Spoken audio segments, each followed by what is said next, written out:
అపనింద, అపవాదు. మన అంతరంగంలోనికి అపవాది జోడిపిన ఒక చిన్న తలంపు.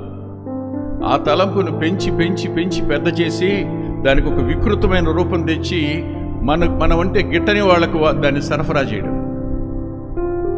ఒక తలంపును ఎవరైనా చెప్పినప్పుడు దాన్ని అక్కడితో ఆపండి, ఇంకెప్పుడు మాట్లాడొద్దని చెప్పండి. లేదు, ఇంకొకరికి చెప్పముందే దాన్ని మర్చిపోండి. మర్చిపోలేకపోయారు, దేవుని పాదాల దగ్గర విడిచిపెట్టేయండి. అంతేగాని దాన్ని మనసులో పొదగటం మాత్రం చేయకండి. పొదిగి పెద్ద చేసి దానికి కొమ్ములు కోరలు తగిలించే దౌర్భాగ్యమైన పని మనం చేస్తుంటాం.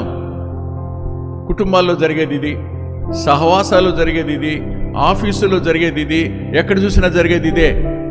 ఎంతమంది భార్యాభర్తలు విడిపోలా, ఎంతమంది ప్రాణ స్నేహితులు విడిపోలా.